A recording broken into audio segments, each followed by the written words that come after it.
Good morning everyone and welcome to today's live stream on Twitch. Welcome. Today we're streaming a new release game by the amazing people at Sometimes You. It's called Sweetest Monster. And if you're watching me live right now on my Twitch channel, say hi, how you doing? Thanks for watching. But if you're watching this back on my YouTube channel as a video replay, once again, hi, how's your dog? And thanks for watching. Don't forget to like and subscribe to my YouTube channel. I really do appreciate it. Thank you in advance. Come visit me over on Twitch, Twitter, and YouTube. That's Marbrolay, Marbrolay. Why not? Okay, let me tell you about this game before we dive on in.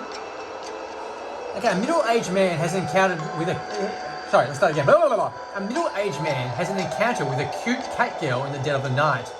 But it all is not as what it seems. Okay, so I love you for who you are. I love you from the moment I met you. Robin Hawkins is down on his luck. His relationship with his wife, Sally, is stagnating, and his daughter, Melody, no longer speaks to him. Stuck in an unsatisfying and draining job, Robin's life is one long slog, until he meets the mysterious girl of his dreams in the middle of the night, Belle. However, there's far more to Belle than meets the eye. Bit of Optimus Prime going on there. And Robin's dreams are fast in danger of becoming nightmares.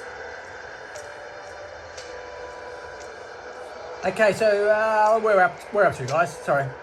Once again, the publisher of this game is Sometimes You. The gene is like a visual novel adventure. Release date. The release date is the 17th of May 2024. But once again, the amazing people at Sometimes You has sent the game over to me early.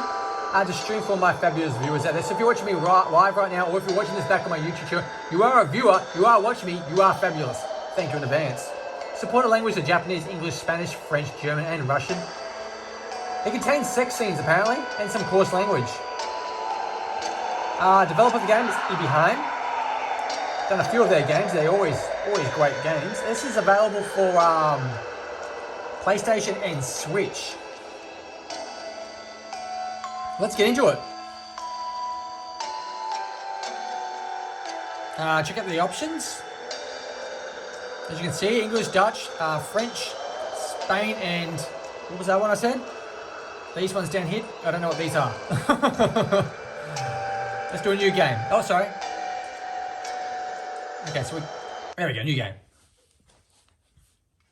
I've never played the game before, so this is the first off the bat. Now, I am Australian, so I'm going to mispronounce a lot of words. You're going to have to, sorry? I'm going to say sorry in advance. You're going to have to forgive me for that. Bit of dust on the screen just blew it off. I do apologise if you heard that. And welcome to the stream there, Tiger Wolf Chief. You changed your name back from Drago. Second account. Well, get your second account to follow me as well, buddy. The more the merrier. Love yous all. Everyone that drops a follow to my Twitch channel right now, I want to say thank you in advance. If I missed you, thank you. Taking a while to load? Like a super long time? Here we go. Oh, the writing's so small. Oh, okay. I'll give it a shot. Yeah, it's really small. I remember when Grant Aunt Gladys was still alive. She had a black cat called Belle. Okay, so how do we... I don't want to auto. No, just... Okay, so now I can't...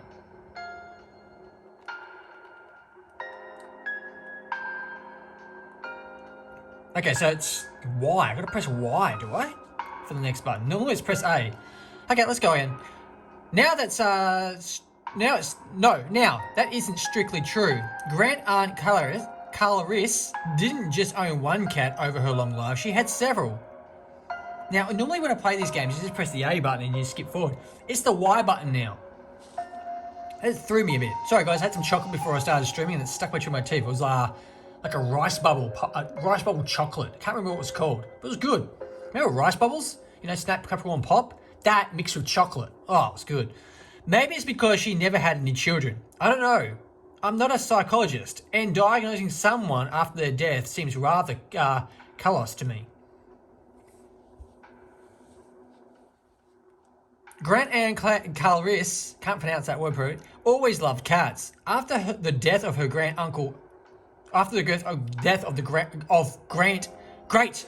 Oh, let's start again. Great Aunt Clarice always loved cats. After the death of Great Uncle Albert, however, she began to dote on the more and more. Dote. What the hell's dote? She would sit with them on her lap and talk to them, and she looked at them so intensely you would have thought she was waiting for a reply. I'm reading from an angle, and it is quite small, so bear with me, guys. It was a kind of sad. Now that I think about it, I didn't find it sad when I was little, though I thought it was scary. I never liked going to see Great Aunt Clarice. She would sit in the armchair, bent double, back hunched, like the enormous bell ringer from the Victor Hugo's famous novel, stroking her cats with her withered, ropey hands. I guess she was your archipel. Oh, I just spat on the screen. Sorry. Archipel crazy cat lady. At the lowest point, she had 6 of the things shredding hair around the house and dragging dead birds across the welcome mat in the kitchen. Welcome to the stream, Brookie. Nice to see you again, girl. Okay, I don't remember much about her cats. I mean, they were just cats. You've seen one cat, you've seen them all, right? But Belle was different. I remember Belle. Okay, finally we get into a picture.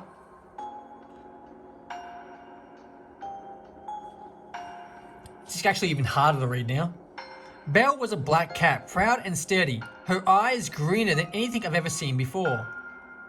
She disliked people in general and would hiss and spit whenever unwanted fingers strayed too near to her glossy coat. She hissed at me, at mother, at father, and she definitely hissed at Great Aunt Clarice. When she was truly engaged, Belle would even try to scratch us. I can still remember how it felt when Belle's claws raked across the backs of my hands. I can still remember the ugly red welts she caused. Do all cats cause welts? I remember if I get scratched by a cat, like I haven't been scratched by a cat in a long time. Not a big fan of cats, but I used to have a lot of cats.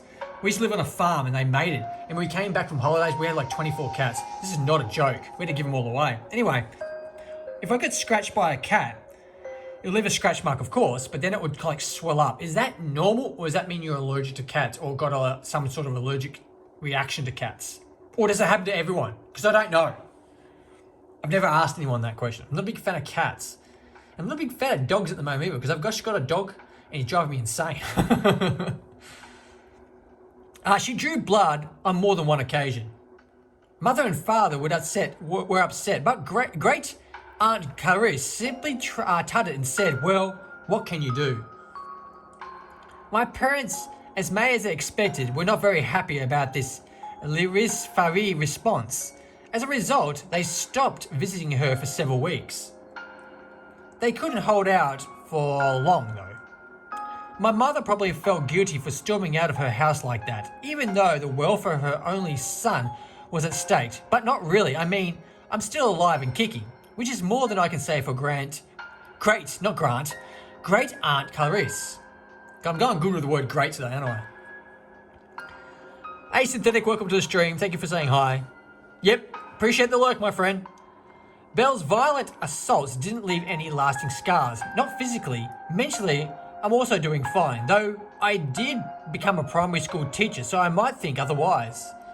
But those scratches were hardly the worst thing Belle did to me.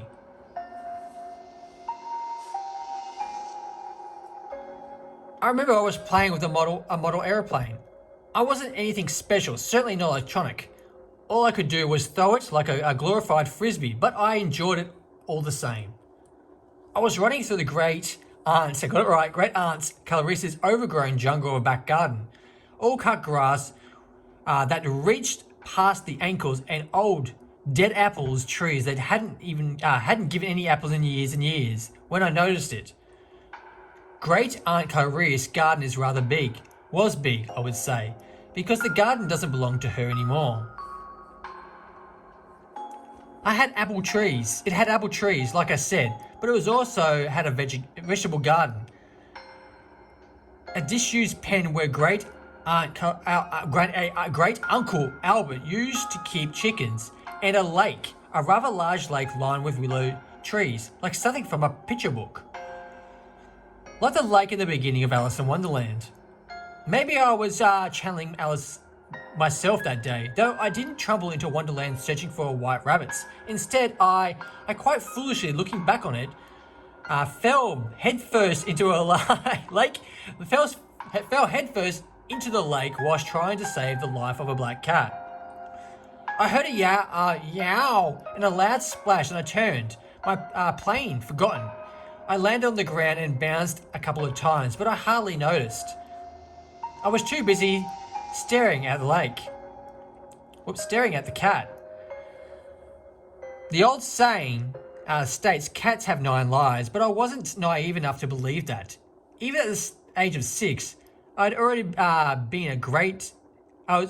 been to Great Uncle Albert's funeral, so I knew that when people died, they stayed in the ground and didn't get back up again. Belle didn't have 9 lives. She only had 1 life, and it was precious. Belle had scratched me only a few months prior, and I didn't particularly like her, but I didn't want her to drown. That's why I decided to rescue her. I mean, I meant well, but as soon as it transpired, this was an incredibly stupid idea for several reasons. For one thing, I could not swim. For another, Belle could. That's a good one. I like that.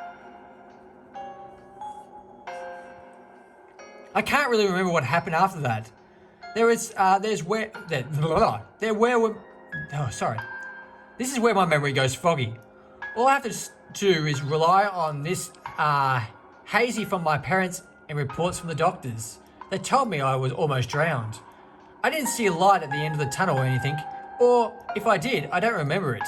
But there is something I do remember from the ordeal, splashing helplessly in an icy cold lake in Aunt Clarissa's garden. I remember watching slowly drowning as Belle pulled herself out of the lake right before my eyes, rendering my rescue attempt null and void.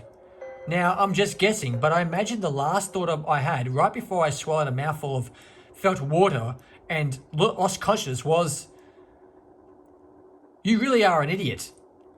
More than 30 years later, I don't think I've changed all that much. Just ask my wife, Sally.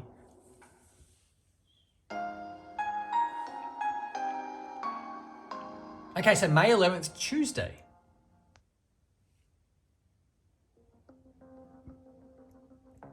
She looks pissed, doesn't she? She does. Okay, so Sally doesn't like Arabella White. Wait, and I can't say I blame her. I don't think I like Arabella White all that much either. I don't even know who she is. I can't pronounce her name either.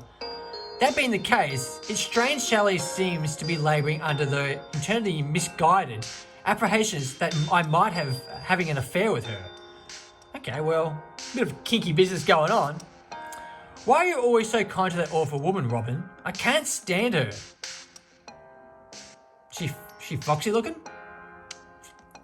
The two of us are sitting together in the living room, the curtains drawn, the TV buzzing in the background, live, particularly lackluster swarm of bees. I'm not sure what we're supposed to be watching, because I haven't been paying any attention.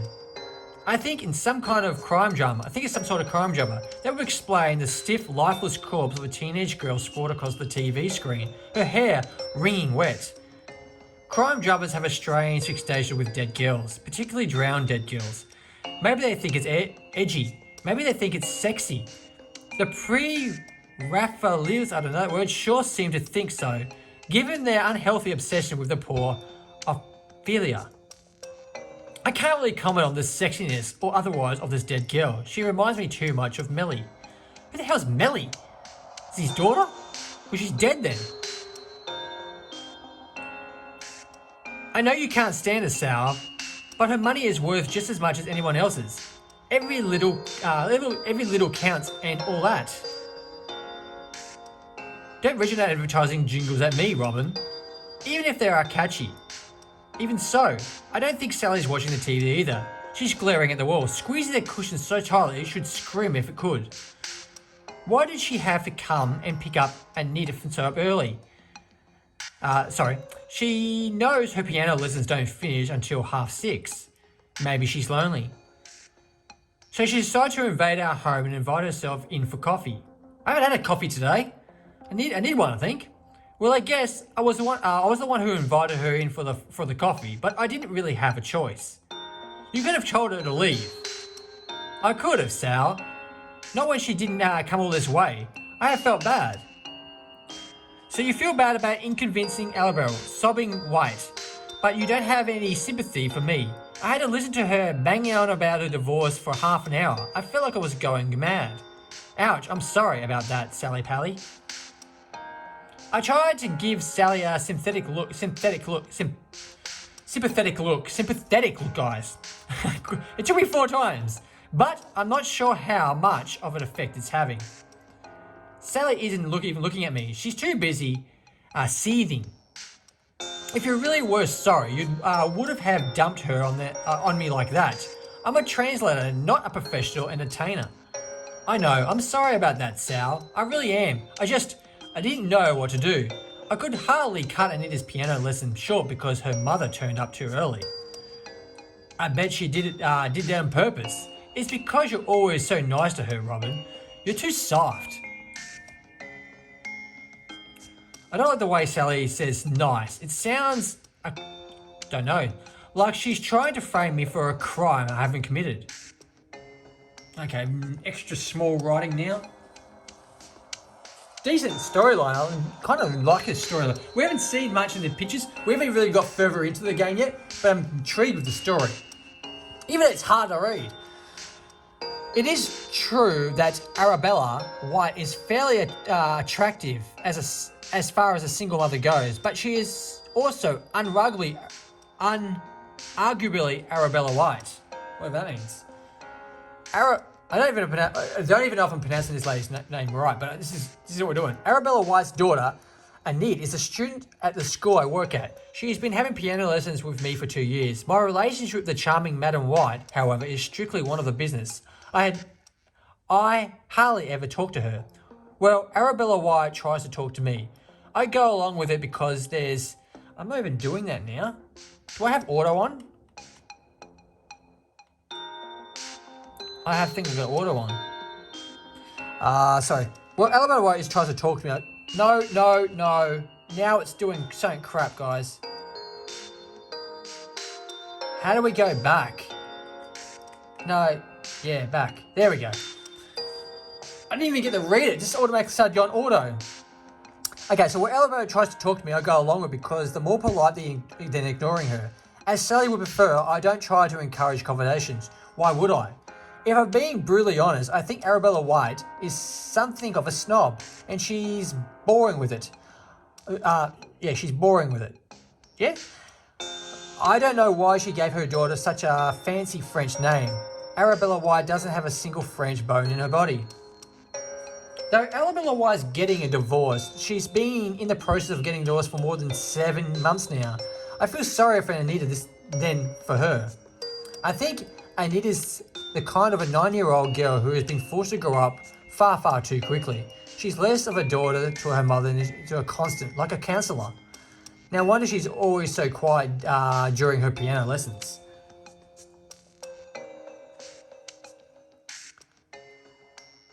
I have to be nice to her, Sal. She's a paying customer and she's going through a tough time. I know she's going through a tough time. I know all about that, Robin, because she told me, in detail, she told me more than I would like to know. Well, Sally sniffed. If the way she looks at me and anything to go by, I have no doubts as why her husband packed her bags. You're being judgmental, don't you think?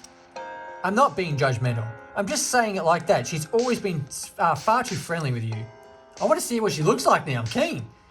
Perhaps, but it's not like I'll return her feelings. Whenever you might be, I just want to help Anita pass the grade for the piano exam. And that's why you went out for coffee with Arabella last week, because you wanted to help Anita? I sigh heavily. So we're back to this again, are we? I thought we exhausted this topic last night. We certainly went over enough times. I hate the woman at the ridiculous Keep Fit club Sally goes to. I swear, they don't even try to lose weight. From what I gathered, they meet up every Monday solely so they can gossip. Mrs. Harris is the worst. I knew I was in the hot water at the moment I saw her enter Costa last Sunday, trying to console a crying Arabella White over my cappuccino. I already told you, Sal, I didn't want to go for coffee with her. We just bumped into each other and she suggested it, that's all. But you didn't have to agree with her. No, I didn't, but I think she needs someone to talk to. The divorce must be pretty hard. She started crying, Sal. And I guess she's needed a strong, handsome, already married, let me add, knight to sweep her off her feet. Come off it. What was I supposed to do? My heart isn't made of steel. But what about me, Robin? How do you think it made me feel? I wasn't thinking about you at the time, to be honest. To be quite honest, it's going to go down well. To be quite honest, I was more concerned about Arabella White smearing her mascara, which definitely was not waterproof. No matter what she said down the front of my shirt, this is going to go down really bad. So you're telling me you gave her a hug too? Shit, I didn't mean to let that one out the slip. I'm such a smooth talker. Well, I think I might have hugged me first. And it wasn't a hug, it was more like, not really. She was trying to hide her face. Like I said, she was crying so much her makeup started to run. Being hugged by her was like an embarrassed by a depressed clown. It was an intensive experience, but no one was keen to relive anytime soon. Jesus Christ, I can't believe it. First you invite her out for coffee, and now you're telling me you've been letting her cry into your chest out in public? Why does she need to be emphasised out in public part? Isn't that better than embracing her in a private? I don't understand women. Look, Sal, I know it sounds kind of bad, but it really isn't what it's like. I'm not interested in her. Really? I'm not. Even if she does wear all those low-cut skirts. Now we're definitely going to see her. We're keen. We're keen, aren't we, guys? If you're watching me live, let me know if you're keen or not. This isn't the part that upsets me the most, Robin. There's not the real issue here. Damn, Sally. Sounds mad enough as it is. And there isn't a really issue. I dread to think that what it might be. Jericho, welcome to the stream. Jericho says, I want to see some boobies. I'm disappointed in you. You said you were going out with me and Melly last Sunday. You promised. Oh, of course, Melly. I knew. I was forgetting something. It's a good thing, something. It's my only daughter. Look, I know what you said. I really didn't mean it. I got distracted, that's all. Too busy trying to console poor Arabella, were we? This isn't it, Sally. I didn't know what to do. It wasn't only last week, either. You've been promising Millie you have been on a day with her for almost a month, and you still haven't. Just what is so pressing that you can't put one measly day aside for your own daughter? I know it's shoddy behaviour. I really am sorry. I've just been busy. Busy? How busy can you be? You're a music teacher in a primary school. It's hardly rocket science. It's not science at all. It's not even a proper subject. Oh, now Sally's done it. I love her and all. I'm gonna have to since she's my wife. But I'm tired of her hearing this shit about my job day in and day out. Even Arabella Bleeding White got on my case about last Sunday in Costa in between her tears. Oh, I envy you, Robin, working at the primary school and doing music too. It must be so relaxing making a living out of something you're passionate about.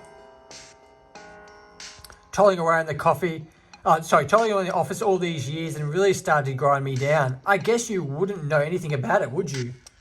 Yeah, right. Because trying to stop a class of 5-year-olds hitting each other over the heads with their recorders is so much fun. I'm living the dream here, folks.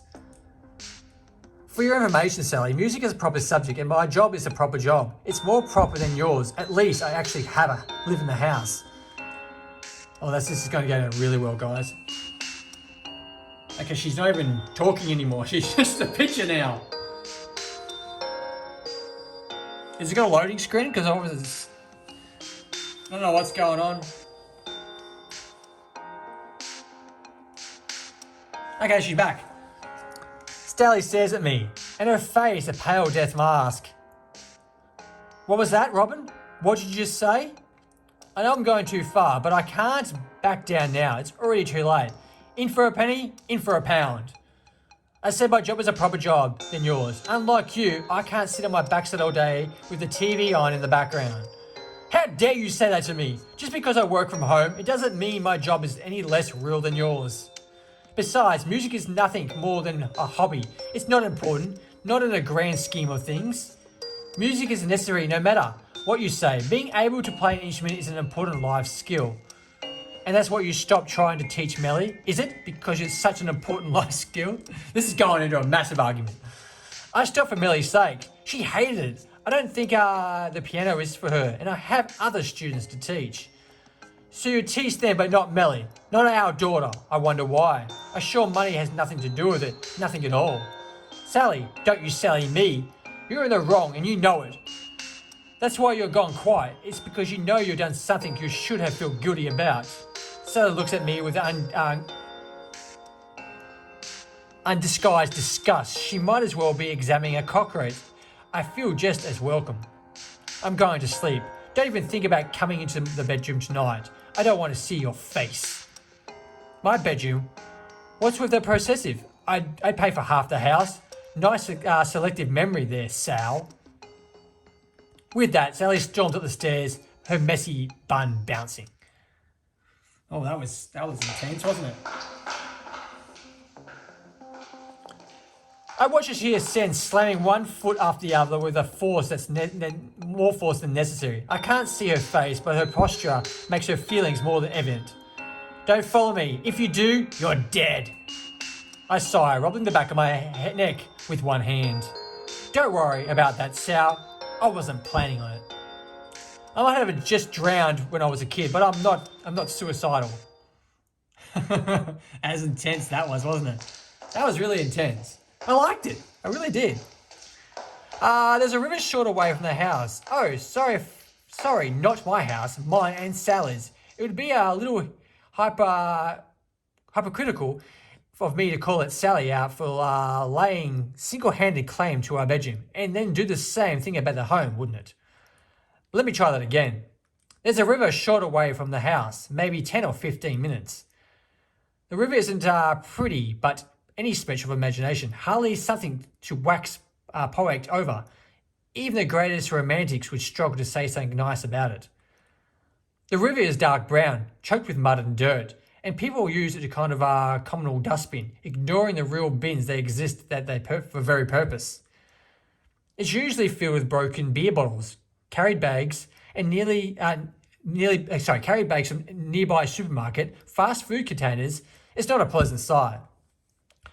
Once I saw a sofa soaking in there, unmoved by the torrents of muddy water that rushed on it. It isn't rare to see shopping trolleys basking in those musty depths, shallow more like than motionless wheels of pots in the air. I don't envy the guys who have to to dread all the. I don't envy I don't envy the guys who have to dredge all that shit back out of the river. It must be a rotten job, far worse than mine. Most people, my wife included, look vaguely amused when I tell them I teach music in primary school. So you play around with the trampolines and cast nets all day. But at least being a teacher is a respectable job. Semi-respectable. It's proper. Not like lake dredgers or whatever his official name is. Do they even have an official name? At any rate, though, the river is hardly picturesque a point of local interest. More like an eyesore, everybody says. I still like it. I'm not too sure why. Maybe it's the sound of a rushing water. It's strange that I like it river so much, since I almost drowned in it when I was in my youth. But that's never really bothered me. Whether it doesn't kill me makes you stronger. A lot of reading, guys. A lot of reading. Not enough pictures. So, as always, due to the feeling unsettled, which has been more and more frequently of late, I find myself standing on the bridge, overlooking the surface of the river. It's a dark night and the water doesn't look brown, and it usually does. It's black like ink, the skeleton of the slippery trolley sticking out of the muddy banks. There will be a shopping trolley. There always is. I suppose it's company way. Some things never change. Not like my relationship with Sally. That's changed a hell of a lot. It happened gradually too. I didn't even realise how much it deteriorated until what? I know what to say. Until it was too... Sorry. Skipped it. No, I've gone back to... No, how do I get back again? Oh, let's just skip. Oh, now we're skipping a hell of a lot. How do we go back? Okay, so I don't know how we're going back. I pressed the button before... Hold it.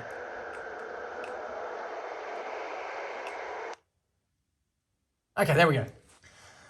Don't muck around with buttons with visual novel, guys. It skips.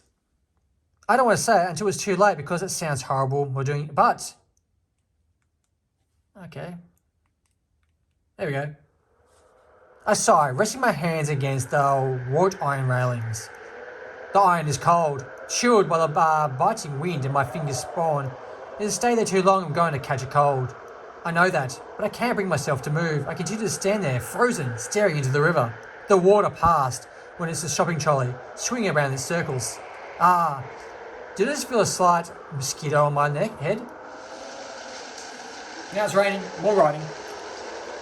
The rain starts to fall from the sky in a fine mist, like a ephemeral, I don't know. Well, not ephemeral, I'm still getting wet. I should go. I derailed here long enough. Lost my indulgence though? Sally might be getting worried. Then again, maybe not. I wonder, if I slipped and fell over the guardrail, would Sally mind? Would Melly? Maybe Arabella would, but I don't care about what she thinks. Sally's right. I've been spending enough time with Melly. I only ever see her at dinner, when we sit together at the table, lost inside of our own respective silence. Happy families. She doesn't talk to me, doesn't even look at me. I'm not sure why I called her Melody. It's not a big name to live up to, but it's all unspoken hopes of dreams and mixed in. That was the first mistake. I turned, ready to make my weary way back home when... Guess who? My vision is suddenly obscured by the darkness even darker than the night sky. Breath glides across the ear of laughter. I often see a woman dances about me. There's something pressed against my back, hands held over my eyes. They're doing the childish game if you see kid... What's that? Oh, sorry guys, one of my friends just went online. They're doing the childish game you see kids participate in the playground. I never thought it'd be on receiving end of such a gesture. Who is it? How many young girls do you ever know? Maybe it's one of my students, Mrs. Cartwright's Enid, perhaps. But Enid would never do something like this. She's far too shy. Not as shy as Melly, but shy enough. What about the other students then? Laura, Jessica, Cornelia? No, and no again. Laura is quite a chatterbox, but she'll never do any more informal with me. Jessica spends most of her piano lessons staring at the ceiling. Cornelia's family is from Poland, and though she is fluent in English, she has quite a strong accent. It isn't those girls. Who would it be? I'm not close to any of my students. Who else could it be then? I think you've gotten the wrong person. Can you let go of me, please? I expect a sudden intake of breath, a frantic step backwards, a wide open apology, but it never comes. The girl only giggles. Her hands remain stubbornly in place, unmoved. Oh no, I definitely don't know. I know it's you. I know if it was you, even if my eyes were pecked out by my crows. Crows? If we're really going to know each other, could you at least let me see your face so I confirm it? But that's no fun. I wanted you to guess. I've always been bad at guessing games. Suit yourself. But that's so boring. The girl steps back, drawing her hands away from my eyes. I turn, the wind and rain stinging my cheeks and frown. I don't know what I'm expecting. For some reason my heart is beating just a little louder than usual. Adrenaline. It isn't every day you encounter a mysterious young girl on the bridge of the dark. In the dark. The situation sounds like something from a novel. What kind of novel? I haven't decided yet. I'll make my own up when I see her face. If she has long, black hair and pale skin, it's probably a horror story. If she's a blonde hair and blue eyes, maybe a romance. But as it turns out, the mysterious girl is mixture of both. She's short, far shorter than me.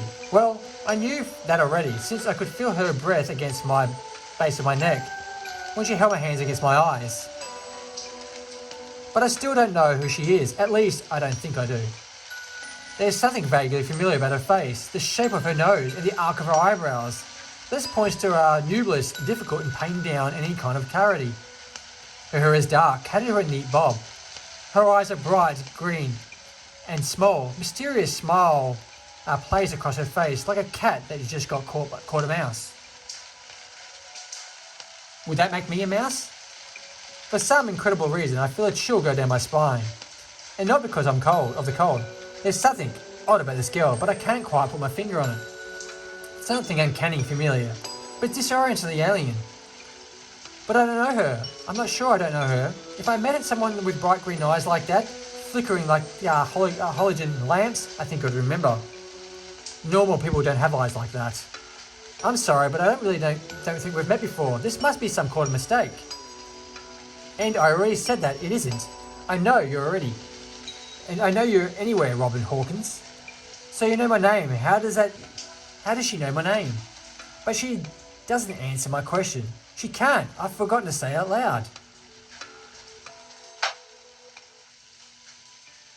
She takes one step forward and peers up at me.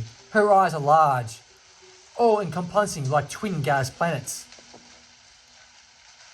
My heart starts to pound. I feel dizzy. I was waiting for you. I was waiting for you for such a long time. I want to tell you something really important. I think I'm in love with you. So saying that, girl stands up at the tips of her toes and presses a soft kiss against my cheek.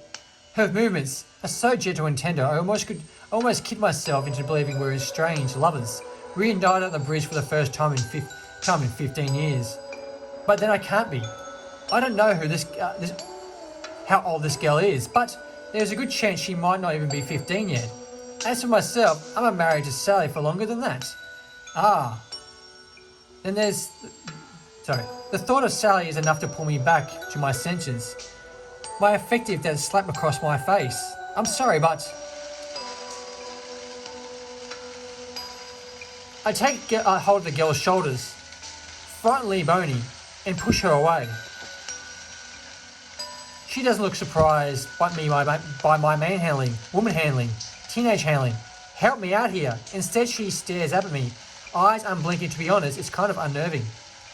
I can't deny that I'm flattered by her attention. What middle-aged man wouldn't be? But at the same time, I'm confessed anxious and more than a little disturbed. What on earth was that all about? Well, why? Just who are you anyway? Don't you remember me? Though I thought you might jog your memory. Not that we've ever kissed before. That would have been weird. I really don't know you. One of my old students? Do you usually let your students kiss you? Of course not. Good, I'm so happy. I'm the only one. I can get awful jealous, you know. But that doesn't help me out. I still don't know why. Alright, fine. I see where we're not going anywhere to get anywhere with I see we're not going to get anywhere with a bit of push. She smiles, her eyes sparkling like precious jewels. First hydrogen planets, now jewels. The girl's eyes are even changing mysteriously. I saw so many possible smiles that almost taken on mythical properties. It's invertible. I've never seen a person with eyes like this before. In that case, there's just no way. How can that be possible? But it is. I step backwards. My back collides against the worn iron railings. A cold step through my jacket into my skin. The girl stands in front of me, smiling, cowardly, and though she hasn't do something shocking. Oh, she's a damn cat. Catwoman! There, growing at the right of her scalp are a pair of ears, a set twitching black ears, lined with white fur that tremble in the cold. Cat's ears. Cat's eyes. A cat's tail too, peeking out beneath the hem of her dress. This must be a dream. There has to be a dream. The sudden kiss should have been enough of a giveaway. But this scene playing out before my eyes has transcended that the border is possible, but impossible. And right is that congratulations, you've done insane territory. Maybe I've gone outside longer than I thought. I must be cold. I'm seeing things. What other explanation is there? It can't be real. There's just no way. Do you know who I am now? I slowly, stupidly open my mouth and say the very first thing that comes to my head. Belle? The girl's face lightens up, wreathed with a smile. That's right, I'm Belle, your great Aunt Clarissa's cat. Of course, that makes sense, doesn't it? Belle, it's Belle. She's come back to thank me for trying to save her. Though she didn't need saving to begin with. That's just how the world works. Those who do good deeds will get rewarded eventually. I think there's something about it in the Bible. I don't know if there's anything about cat girls in there though. Granted, I've never paid much attention to RE at school, so I can't be sure. I'm no priest. Falling into the river during my formative years must have scared me more than I thought. And yet, despite my belief, there must be some kind of near-death-induced dream. The girl, or Belle, should I say, doesn't disappear. Doesn't even flicker. And on that note, guys, we're going to save the game. There we go. Saved, return, and yes, main menu. There we go. Wait till it loads back up. So that's basically the first 45 minutes of this game. Brought to us today by Sometimes You. Sweetest Monster.